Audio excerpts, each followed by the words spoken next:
As we recall, just a few days ago, the PNP was able to apprehend mga spy machines, mga gadgets, and everything. My question here is, tamang sinabi ni Congressman Rufus, was there a violation? But we're talking about national interest. If I may ask the NGCP, what's the nationality of the assistant CTO, if you have? Attorney Paul, are you raising your hands? Is the question addressed to NGCP? Deputy Majority Leader Yes. FRANZ FUMAREN, is that Yes, a yes. question I'm asking to lang if they have an NGCP? assistant, yes, CTO of NGCP. Attorney Paul? Yes, Mr. Chairman, we have an assistant CTO, Engineer Cesar Sanchez. May his soul rest in peace. He is a Filipino citizen. His body is in Iligan now. He just died last week. But he's a Filipino citizen, Mr. Chairman. Okay.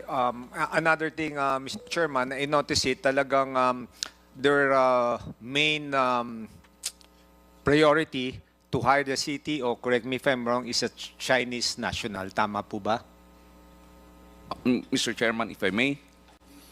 Please proceed. There is no inclination on our part to specifically hire Chinese as our CTO. As mentioned earlier, Honorable Congressman Pumaren, our CTO now is Engineer Rico Vega, who is a Filipino citizen. Yes, Mr. Chairman, I understand that, but meron pending application. Tama po ba? Wala po, Mr. Chairman. Wala po, Mr. Chairman, considering that he is a Filipino citizen, Mr. Chairman. So walang nakaposisyon right now. A while ago when Congresswoman Stella Kimbo mentioned it, na meron ng aplikante for that particular position. Wala po. Siya po, So ngayon siya po ang CTO namin, Mr. Chairman. Okay, Si so Engineer Rico Vega. because as for the national interest, we know for the fact na yung position na yun is very vital. And Mr. Chairman, I just want to manifest, it's a very shallow reason for those directors, those Chinese, not to tell us here. That's why they're not here, because yesterday was their annual meeting. Tama, annual meeting. If they find this hearing very important, dapat lumipad sila ngayon. Second, ang isang reason is it's Chinese New Year. Chinese New Year is January 29. I know there's festival, but here, we're in the Philippines. They're officers of NGCP. Mas priority ba sa kanila ang mag-enjoy sa festival? I don't think so. Tama po ba yun, Mr. Chairman? Maybe we can hear from them. That's a very shallow reason. Festival? Tayo ba, if may work tayo dito, we cannot attend because birthday ko, birthday nito? That's the main concern. How can you show us na this Chinese, yung heart nila sa Filipinos para tumulong?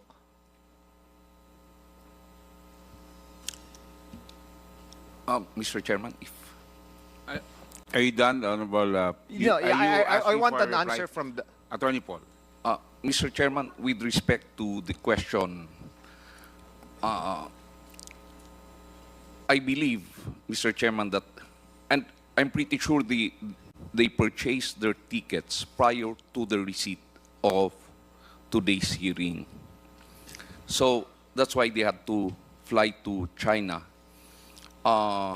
As to the concerns being raised by Congressman Pumaren, rest assured we will relay all of those things to our Chinese directors.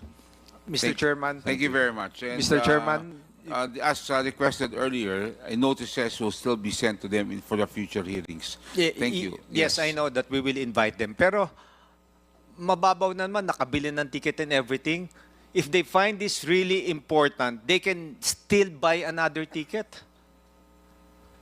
And Mr. Chairman, I would like to make a motion also if we can invite yung NGCP, yung sinasabi nila na nag-office dyan sa NGCP. As we all know, I hope I'm wrong, baka they're too comfortable with their setup right now in NGCP.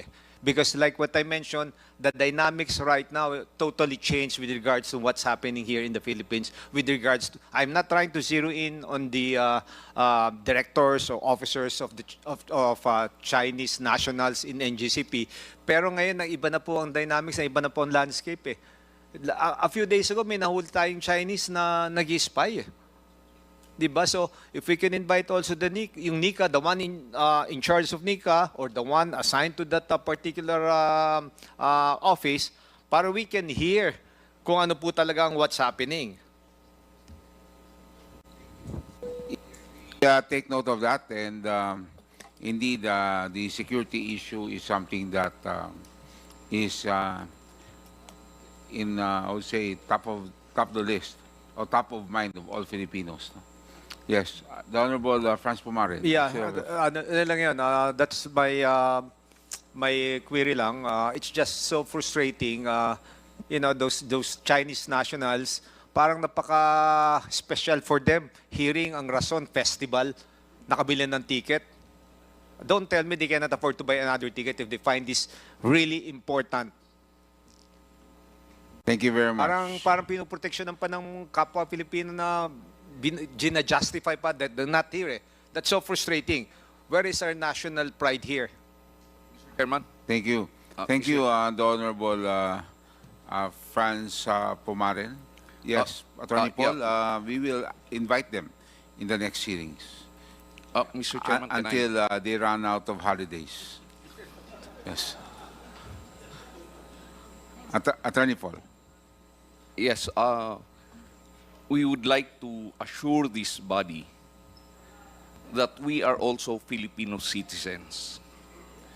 We take our nationality and citizenship very seriously. Nandyan po kami, and we would like to assure the body, as Mr. Henry C. mentioned in his statement, nung pumasok yung grupo po namin dyan, nandyan na yan. Nandyan na yung mga Chinese. They were part of the bidders. Partners po sila ng MOG more. Now, Mr. Chairman, we would because I keep hearing all of these things, na simply because we have Chinese partners does not make us less patriotic than the others. We would want to assure everybody that we are there, we are guarding the national interest, and it is part of our commitment in our concession agreement and our franchise. The interest of the Philippines will always prevail. Thank you, Mr. Chairman. Thank you very much, Mr. Chairman, Attorney if I may Paul. Yes. comment on that statement. Please, You know, you still have the floor. His statement is music to my ears, na talagang patriotic, everything. Pero ang point ko dito, kung talagang may national concern siya dito, ano ba naman, kahit inabot na nila yung Chinese nationals, ano ba naman explain nila that you have to attend that hearing? It's important. It's just a one-day hearing. You can fly back again to China and enjoy those festivals. That's my main concern. Kung talagang sinasabi mong may national pride kayo, may patriotic kayo, in-explain nyo fully to those Chinese that they should be here. Hindi Thank naman na January 20 pa yung talagang holiday ng Chinese eh. Thank you very Thank much. you. So, Noted. wag tayong magsalita ng very patriotic tayo in everything. If you're really patriotic, you should have explained that to the Chinese people that they should be here. Pampabastos yung ginawa nyo sa amin eh. Thank you very much, the Honorable FRANZ Deputy Majority Leader FRANZ FUMAREN, and your statements are duly noted. So now we proceed to the next interpreter. Thank you very much. From the first district of a second district, pala, no? Second district, the Honorable Luistro. Thank you, Mr. Chair. Mr. Chair, I remember part of my interpellation is on the Scada and Nari. We've heard the explanation of the technical personnel of NGCP.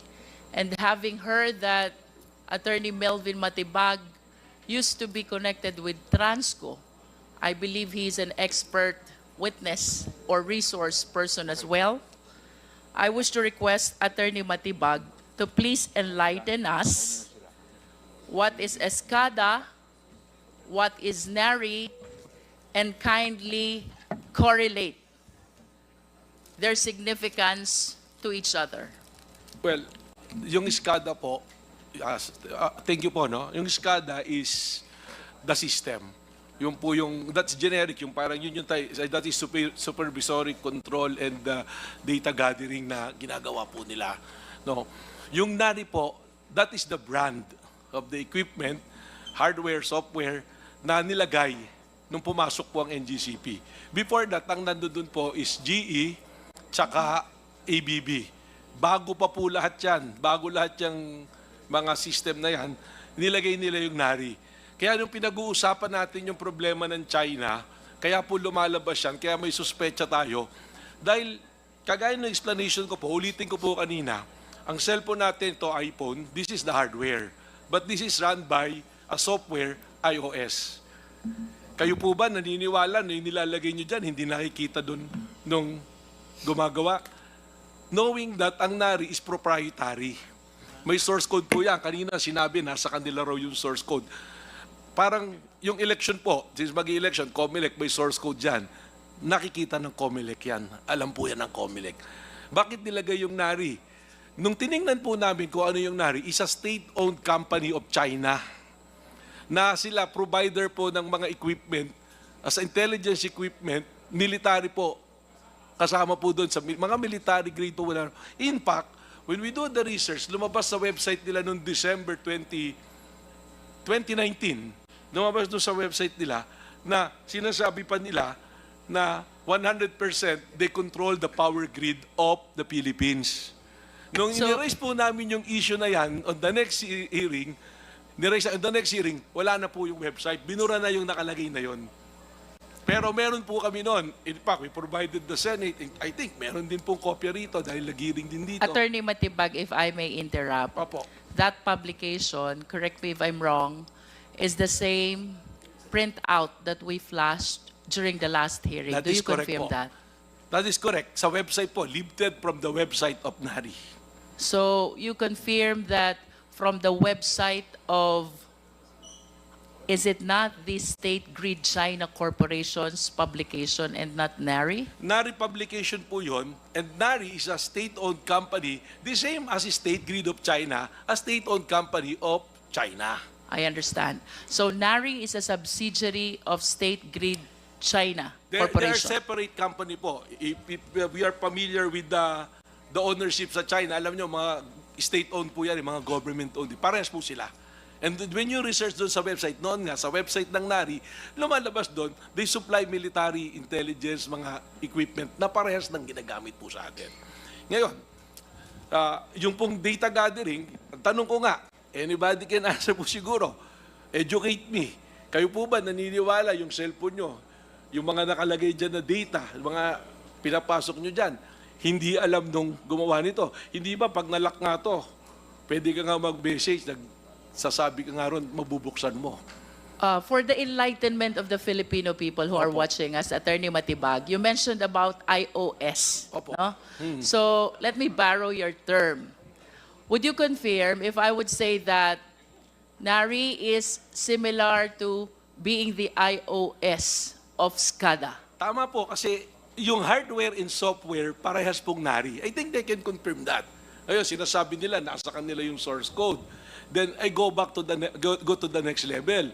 Sabi nila may audit. Question, meron po bang cyber audit na naganap? Nandoon daw yung NICA. I know that eh. Kaya po sila pumayag dyan. They were ordered by the Senate at that time, papasukin, mag-imbestiga, pumasok. Ginawa nila yon, hindi kasama Transco. At my time. Attorney, I appreciate your generosity of information, but Opo. let's do this one at a Okay time po. Sige po. for us to be followed by the viewing Filipino people. Sige This po. is highly technical and even myself find it really difficult to absorb. Opo. Let's start with, what does Scada stands for? Is the supervisory control and and data acquisition. How about NARI? What Yung does NARI it po stand is a for? brand. It's a brand. Yeah, Parang but it is iPhone. an acronym. What does NARI stands for? NARI. Wala po sa website. Anyone nila eh. from NGCP? Because according to you, yun. this is an equipment which you are using in the operation of NGCP. Nanjing Automation Research Institute. Did you say Nanjing? Opo.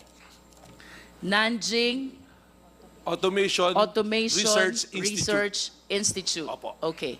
Following your statement that NARI is the iOS of Scada, Opo. would it be correct to say that this system can be controlled remotely? 100% Similar po. to my Apple. 100% po, Phone. pwede. Because there was already, may nangyari na po na may nasira noon. It was repaired remotely. From China, hindi po kailangan bumahin ng technician para pumunta rito at ayusin pa yung nasira. All Nangyari right? na po yan, 2 beses na. And considering that NARI originated from Nanjing, would it be possible also that somebody from Nanjing will be operating our system Scada here in the Philippines remote? The one operating is in Nanjing, and the hardware is here, the Scada at NGCP. Very possible po with the technology now. 100% possible po yan. Kasi nangyayari nga po yun. I will cite an example if you will allow me, ma'am.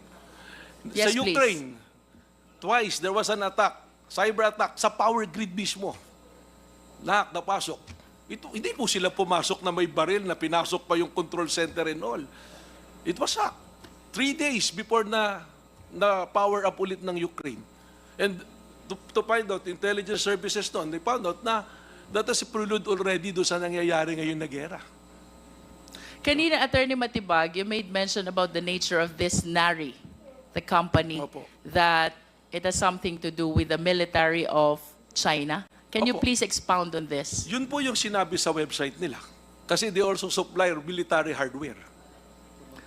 In other words, the business of NARI is the supply of highly sophisticated Hardware technology, and software po. hardware and For software, communication and data gathering. which can be used as well by the military. Opo. If you will allow me again, ma'am, Yes, please. just recently, United Kingdom, they have 15% the equipment na NARI, they remove it Why did they remove? for reason of national security po. Example na lang po,